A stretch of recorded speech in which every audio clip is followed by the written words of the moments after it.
Hello मेरे प्यारे साथियों, बीएलआर क्लासेस में मैं आपका बहुत बहुत स्वागत करता हूं। इस वीडियो के माध्यम से साइंस के 20 एमसीक्यूज लिए गए हैं, तो बगैर लेट किए हुए प्रश्नों को शुरू करते हैं। आज का पहला प्रश्न है, निम्न में से जो सबसे कठोरतम धातु है कौन सा है? निम्नलिखित में से कौन कठोरतम धातु है? सोना, लोहा, प्लेटिनम या फिर टंगस्टन? ऑप्शंस को देखें आप लोग, तो ऑप्शन सी इसका सही जवाब हो जाएगा। जो प्लेटिनम है निम्नलिखित में से सबसे कठोरतम धातु है। दूसरे प्रश्न की ओर बढ़ते हैं। ठंडे देशों में पारे के स्थान पर एल्कोहल को तापमापित द्रव के रूप में वरीयता दी जाती है, ऐसा क्यों किया जाता है? ऑप्शंस को देखें आप लोग सही से। एल्कोहल का द्रवांक निम्नतर होता है, इसके लिए एल्कोहल उष्मा का बेहतर संचालक है, इसके वजह से एल्कोहल पारे से अधिक सस्ता रहता है, या फिर एल्कोहल का विश्व उत्पादन पारे से अधिक होता है। ऑप्शंस को आप लोग सही से देखें। जो ठंडे प्रदेश होते हैं उनमें पारे के स्थान पर एल्कोहल का उपयोग किया जाता है, ऐसा क्यों किया जाता है? एल्कोहल का द्रवांक निम्नतर होता है, इसके वजह से ही एल्कोहल का यूज किया जाता है पारे के स्थान पर ठंडे प्रदेशों में। अगले प्रश्न की ओर बढ़ते हैं दोस्त। सेल नाम किस जीव वैज्ञानिक ने सर्वप्रथम दिया था? सेल जो नाम होता है सर्वप्रथम किस जीव वैज्ञानिक ने नाम दिया था? फ्लेमिंग ने, लीवनहॉक ने, रॉबर्ट हुक ने या फिर ब्राउन ने? रॉबर्ट हुक इसका सही जवाब हो जाएगा। सर्वप्रथम सेल नाम जो लिया गया था इनके ही द्वारा, रॉबर्ट हुक के ही द्वारा लिया गया था। चौथे नंबर प्रश्न की ओर बढ़ते हैं। इनमें से रक्त दाब का मापक यंत्र कौन सा है? रक्त दाब का जो मापक यंत्र है, किससे मेजरमेंट हम कर सकते हैं रक्त का, कि हमारा जो ब्लड प्रेशर है कितना है? स्फेरोमीटर, एनीमोमीटर, स्पिगमोमीटर या फिर अमीमीटर? ऑप्शंस को देखें आप लोग। स्पिगमोमैनोमीटर इसका सही जवाब हो जाएगा। रक्त का जो मापक यंत्र है हम कर सकते हैं। पांचवें नंबर क्वेश्चन की ओर बढ़ते हैं दोस्त। तापमापी किस सिद्धांत पर आधारित है? जो तापमापी है किस सिद्धांत पर आधारित है? सीबेक प्रभाव पर, जूल के प्रभाव पर, पेल्टियर के प्रभाव पर या फिर लास्ट ऑप्शन जो है इनमें से कोई नहीं? ऑप्शंस को आप लोग बिल्कुल सही से देख लें दोस्त, तभी टिक करें। सीबेक इसका सही जवाब हो जाएगा। ऑप्शन ए इसका सही जवाब हो जाएगा। सीबेक के प्रभाव पर जो होता है तापयुग्म तापमापी जो है उसी सिद्धांत पर कार्य करता है दोस्त। सुबह का सूरज इतना गर्म नहीं होता है जितना कि दोपहर का, क्यों? ऐसा कारण क्या है दोस्त? सूरज की किरणें सुबह के समय धीरे से चलती है, या फिर सुबह के समय सूरज ठंडा होता है, सुबह के समय पृथ्वी सूरज से अधिक दूरी पर होती है, या फिर ऑप्शन डी सुबह के समय सूरज की किरणों को अंतरिक्ष में अधिक दूरी तय करनी पड़ती है? तो ऑप्शन डी इसका सही जवाब हो जाएगा। जो सुबह के समय जो सूरज की किरणें होती है बिल्कुल ही ज़्यादा दूर पर स्थित होती है, इसलिए सूरज का जो किरण होता है ज़्यादा दूर ट्रेवलिंग करना पड़ता है। तो ऑप्शन डी ही इसका सही जवाब हो जाएगा। और जो दोपहर का जो समय होता है बिल्कुल सीधे में, बिल्कुल स्ट्रेट में आता है, इसके वजह से थोड़ा गर्मी बढ़ जाती है। सातवें नंबर क्वेश्चन की ओर बढ़ते हैं।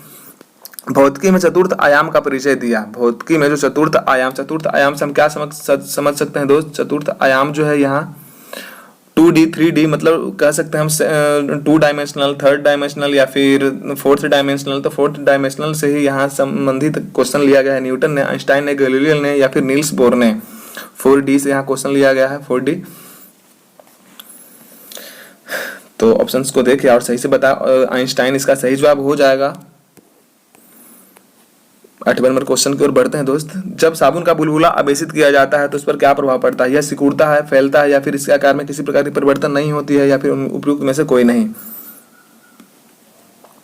ऑप्शन बी इसका सही जवाब हो जाएगा। जब साबुन का बुलबुला को आवेशित किया जाता है तब यह फैलता है दोस्त।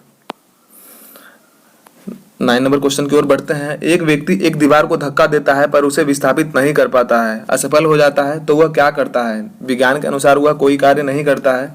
ऑप्शंस को देखें आप लोग। विज्ञान के अनुसार वह कोई कार्य नहीं करता है। ऑप्शन ए इसका सही जवाब हो जाएगा। आप उसे विस्थापित नहीं कर पाए, इसका मतलब कोई कार्य ही नहीं कर पाए आप। अगले नंबर प्रश्न की ओर बढ़ते हैं। मछलियों से संबंधित अध्ययन क्या कहलाता है? मछली से जो संबंधित अध्ययन होता है क्या कहलाता है? लेपिडेटोरियोलॉजी, सिक्रोटोलॉजी, इक्थियोलॉजी या फिर क्रिप्टोलॉजी? ऑप्शंस को आप लोग सही से देख लें, तो ऑप्शन सी इसका सही जवाब हो जाएगा। जो मछली से संबंधित अध्ययन है दोस्त वह इक्थियोलॉजी कहलाता है। क्वेश्चन अच्छे लग रहे हैं दोस्त तो लाइक सब्सक्राइब अवश्य करें, अपने दोस्तों के साथ में शेयर भी करें। बहुत ज़्यादा मेहनत करना पड़ता है दोस्त, तो समर्थन आप जरूर करें, विनती है आपसे दोस्त।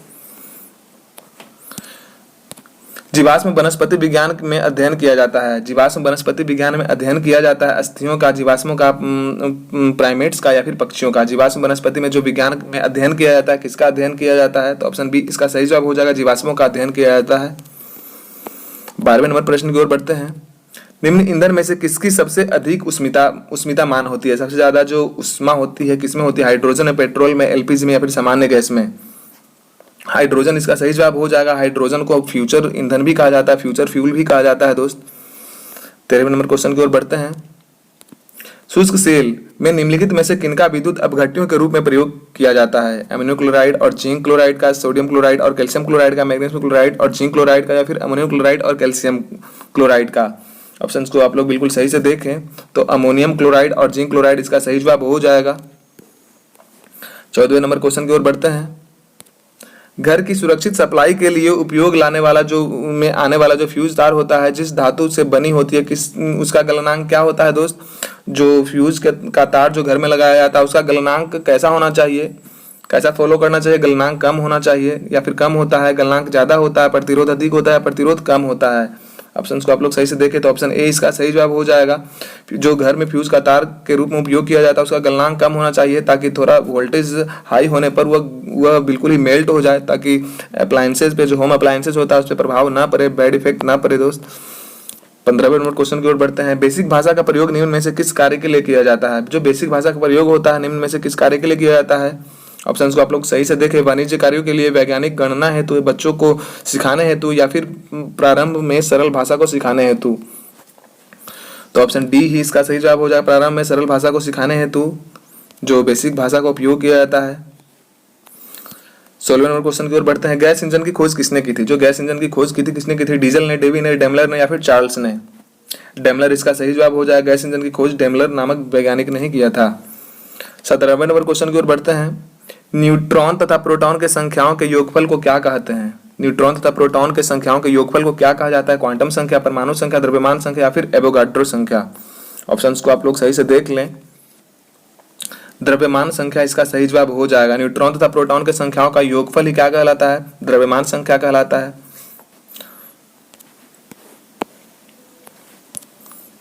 भारत में विकसित परम सुपर कंप्यूटर का विकास किस संस्था ने किया था? जो भारत में विकसित जो परम सुपर कंप्यूटर था, परम नामक सुपर जो कंप्यूटर था, उसका विकास किस संस्था ने किया था? सीडैक, आईआईटी कानपुर, बार्क, या फिर आईआईटी दिल्ली? ऑप्शन ए इसका सही जवाब हो जाएगा, सीडैक। सीडैक इसका सही जवाब हो जाएगा। सीडैक का हम फुल फॉर्म भी जान लेते हैं, centre for development of advanced computing, इसका सही जवाब हो जाएगा।